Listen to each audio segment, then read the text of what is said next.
Okay, so picture this for a second. Archaeologists crack open a 3,000-year-old Egyptian tomb, and sitting there, sealed inside a clay jar next to a pharaoh who's been dead since before the fall of Troy, is a jar of honey, and it's still edible. Not technically survived, but you probably shouldn't edible. Actually edible. You could, if you really wanted to, scoop it out with a spoon and put it on toast right now. Let that sink in for a second, because everything else in that tomb has turned to dust, decayed, crumbled, or been reduced to fragments that historians have to piece together with tweezers and a magnifying glass. But the honey just sat there, patiently, doing absolutely nothing for 3,000 years. And somehow, that's the normal outcome. That's not the exception, that's just what honey does.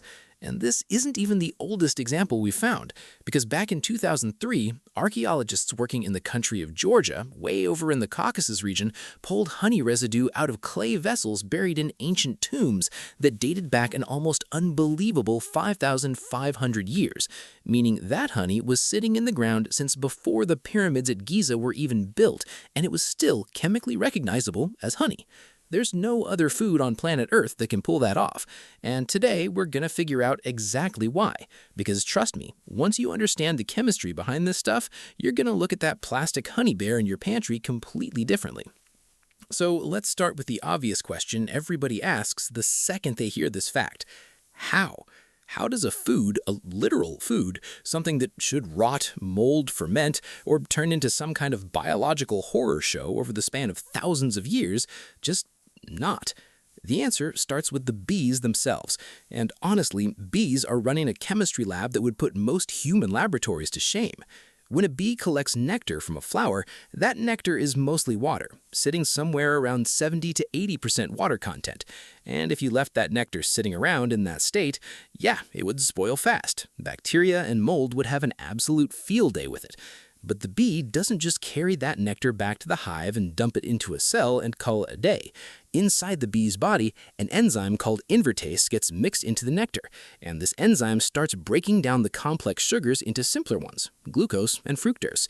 And at the same time, the bee is literally regurgitating and re-swallowing this nectar multiple times, passing it back and forth between bees in the hive, each time adding more enzymes and reducing the water content bit by bit. Then, once it's deposited into the honeycomb cell, the bees fan it with their wings, thousands of tiny wing beats, essentially performing a dehydration process that would take human engineers a lot of expensive equipment to replicate. By the time this process is done, the water content of honey drops down to somewhere around 17 or 18%, and that number is the entire secret. At that low a moisture level, there simply isn't enough water available for bacteria or mold spores to use for their own survival. Microorganisms need water to multiply. They need it to carry out their basic cellular functions, and honey essentially starves them out before they even get started. It's like dropping a bacterial colony in the middle of a desert and expecting it to throw a party.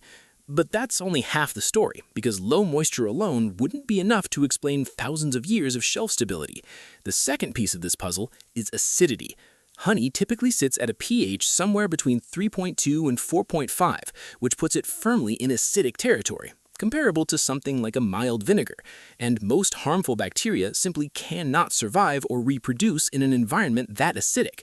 On top of that, and this is the part that genuinely blew my mind when I first learned it, bees add another enzyme called glucose oxidase into the honey, and when this enzyme interacts with the glucose in the honey and comes into contact with even trace amounts of moisture, it produces small amounts of hydrogen peroxide. Yes, that hydrogen peroxide, the same stuff you might put on a cut to disinfect it. Honey is essentially manufacturing its own antiseptic continuously as a defense mechanism against any microorganism that might try to move in. So you've got a food that's simultaneously bone dry from a microbial perspective, acidic enough to make bacteria uncomfortable, and pumping out its own natural disinfectant around the clock. It's not one clever trick keeping honey preserved. It's three separate defense systems all stacked on top of each other, working in combination. And that combination is basically bulletproof against time itself. Now, you might be thinking, okay, but what about when honey turns into that weird, grainy, chunky, crystallized stuff sitting in the back of your pantry that looks kind of gross? here's the thing. That's not honey going bad. That's actually just honey doing normal honey chemistry. Crystallization happens because honey is what scientists call a supersaturated sugar solution, meaning there's more sugar dissolved in it than the water content can technically hold in a stable liquid state. So over time, especially in cooler temperatures, the glucose molecules start separating out and forming crystals, kind of like rock candy forming on a string. It looks different, the texture changes, but the honey underneath is completely unharmed, still just as edible, still just as safe. And all you have to do is warm the jar gently in some hot water, and it goes right back to that smooth golden liquid you started with.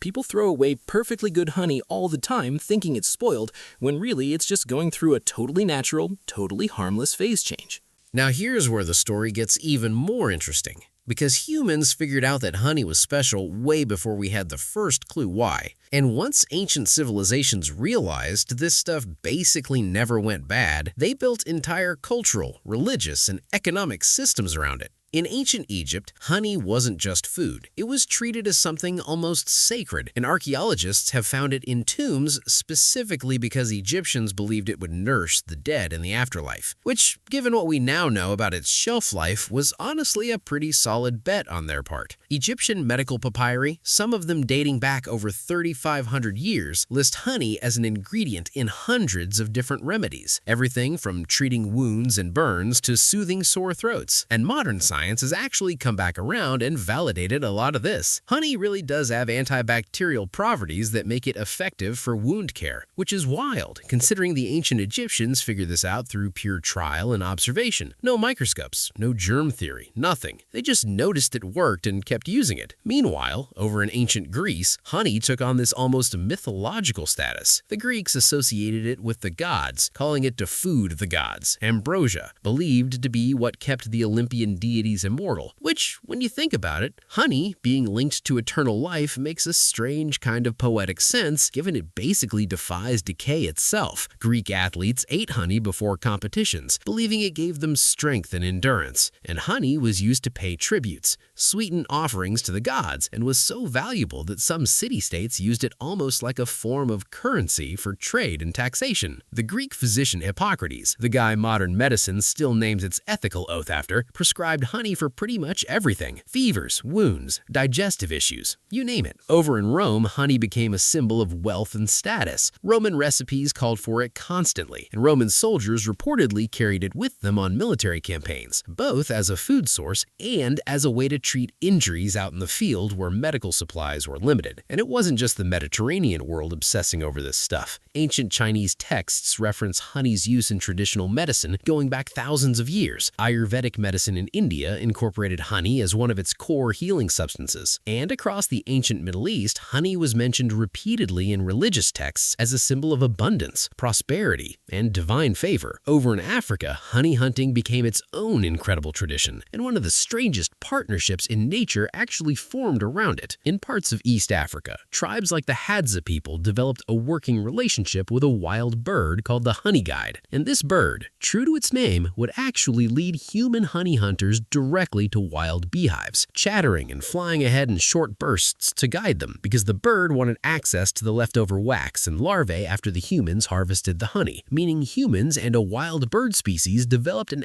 actual cooperative hunting partnership spanning thousands of years, something researchers still study today as one of the only known examples of animals and humans working together like that in the wild. Fast forward through the centuries and honey's role only expanded. During the Middle Ages, before refined sugar became widely available and affordable in Europe, honey was pretty much the primary sweetener people had access to, and monasteries across Europe became major centers of beekeeping, monks maintaining hives not just for the honey itself, but for the wax, which was essential for candles used in religious ceremonies. Mead, which is essentially fermented honey water, became one of the most popular alcoholic beverages across medieval Europe and Scandinavia, and Norse mythology even claims mead was the drink of the gods, said to grant wisdom and poetic inspiration to anyone who drank it, with legends describing Odin himself stealing a magical mead that turned anyone who drank it into a poet or scholar. Meanwhile, Meanwhile, during the Islamic Golden Age, physicians and scholars like Ibn Sina, known in the West as Avicenna, documented extensive medicinal uses for honey in massive medical encyclopedias that were later translated and used across European medical schools for centuries. Then European colonization brought honeybees across the Atlantic to the Americas. And this part of the story genuinely surprised me because honeybees are not native to North America at all. They were introduced by European settlers sometime in the early 1600s, and Native American tribes reportedly started calling these newly arrived insects the white man's flies, because the appearance of honeybees in an area became almost a warning sign that European settlement was expanding closer and closer to their territory. Honeybees would often move ahead of the settlers themselves, establishing wild colonies in forests, and Native Americans learned to read the presence of these bees as an indicator that colonization was on its way, sometimes even before they encountered the settlers directly. It's a strange, almost eerie piece of American history that most people never learn about, this idea that a literal insect became an early warning system for colonization. As America grew, beekeeping became a serious part of colonial and early American agriculture. Thomas Jefferson wrote about beekeeping practices at Monticello, and honey remained a stable sweetener well into the 1800s, before industrially refined sugar started taking over kitchens across the country. The invention of the movable frame beehive in 1852, created by an American reverend named Lorenzo Langstroth, completely revolutionized beekeeping, allowing beekeepers to harvest honey without destroying the hive or killing the bees in the process. And that basic design is still, with only minor modifications, the standard used by beekeepers all over the world today, nearly 2 centuries later. Now, jumping into the modern era, honey has faced some genuinely strange controversies that most people have no idea about. There's an entire underground industry problem called honey laundering, where cheap honey, sometimes cut with corn syrup or rice syrup, sometimes sourced from countries facing import restrictions or tariffs, gets mislabeled and funneled through third-party countries to disguise its true origin before it ends up on American grocery store shelves labeled as pure, natural honey. Multiple federal investigations and lawsuits over the past couple decades have uncovered massive smuggling operations worth hundreds of millions of dollars, all built around fake or adulterated honey, which honestly makes you wonder how many jars in your local supermarket are the real deal versus some diluted imitation. On the flip side, you've got premium honey varieties like Manuka honey from New Zealand, which contains unusually high concentrations of a compound called methyl glyoxal, giving it even stronger antibacterial properties than regular honey. And jars of the good stuff can sell for over $100, with some medical-grade versions being used in hospital wound care products because of just how effective they are at fighting infection. And then there's the whole modern crisis around bee populations themselves, something called colony collapse disorder, where entire bee colonies mysteriously die off or abandon their hives, a phenomenon that started getting widespread attention back in the mid-2000s and remains only partially understood even today, tied to a combination of factors including pesticides, habitat loss, parasites, and climate stress. And honestly, it's a genuinely serious problem because roughly 1 out of every 3 bites of food you eat exists because of pollination done by bees, which means the fate of honey and the fate of a huge chunk of global agriculture are more tightly linked than most people realize. So when you really step back and look at the full picture, you've got a substance that alien Egyptians buried with their dead, that Greek mythology tied to literal immortality, that fueled Roman armies, that Norse warriors drank to gain wisdom, that formed a cooperative hunting bond between humans and wild birds in Africa, that accidentally became a colonial warning system for Native American tribes, that powers a $100 million smuggling industry today, and that still, after all of that, after thousands of years of human civilization rising and falling around it, just sits there in the jar completely unbothered, chemically identical to how it was the day the bees made it. Empires have crumbled. Entire languages have died out. Civilizations that built honey into their religions and economies don't even exist anymore, and the honey outlasted every single one of them. It's kind of humbling when you think about it that way. This simple golden liquid sitting quietly in your kitchen cabinet right now has genuinely earned the right to be called one of the only truly immortal foods on the planet. And the next time you squeeze that little plastic bear onto your toast, you're technically holding something that could, in theory, still be sitting there completely fine long after everything else in your house has fallen apart.